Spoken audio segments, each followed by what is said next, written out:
now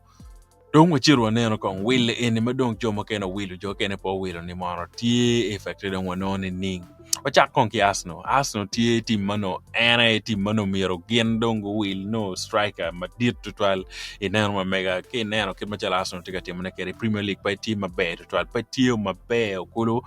wangeni go Manchester United go Manchester City foot and shing chabet and go ya beach kom tong weno eto gin mote me po beru get ma be to 12 ki transfer window ene do chwa Arsenal duchuno getiki ni yeno getiki miri no miro Arsenal oluto o will la to mo achel eto Arsenal pego mira will wangero mo ken makela tata tieno beru ki press conference ma wangi ni Arsenal be to ki Newcastle ma be beru tie ma tek to 12 e dira tina ni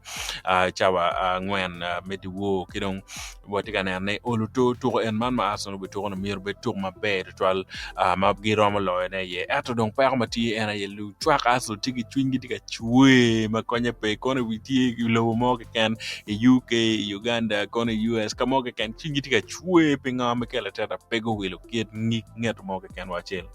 ma an bene anoni po beru gir ma beru tal ki tumbo Arsenal watika neno ni dara rio kur ma pigi tegu bokai saka waneo watika neno dara ma kilwoni Gabriel Jesus waneo ato dong anyim dong wadong en ki kai avas kene go watiki Martinelli ano en ki gwak Raheem Sterling ano gwak en Trossard gini but kajo eni dong uluto ario mo wano Arsenal betim ning futgiti Champions League futgiti en Carabao Cup kidong bene futbegiti Premier League getti kamero PM Melo Premier League ato peho madong tie NINE Arsenal pego medo striker Matie very big disappointment but dano du chuka chele yen mai chaka Arsenal no bero gin marachi to well ngi tammi e kom chat ke will mo war ene itamani will ma Arsenal peo will ni peo betim affecting mono man makilwoni Premier League kidong to Arsenal wang in general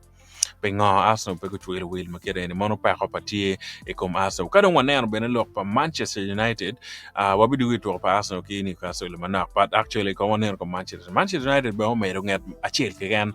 ma be beru first team ma ana duko duku ma en bena we beru nget mano oluto obikonyo i defense and to na mader now latien mo apia rio wangini poto ke to mo ke kan madir to but Arsenal Manchester United no tigi mire oluto mekelo ngermo i defense makien no guno kuchigo kelo en latien eni ma wajene bikonyo gi to iman makilwone itoman makilwone i Premier League kidong bena Europa ma furgenti yene so amero ne ana bena FA Cup be fun Manchester United ye so turuma en man kicharo ke neno Marcus Rashford o chiaro bene mano wano tamani striking line oluto no mi ngat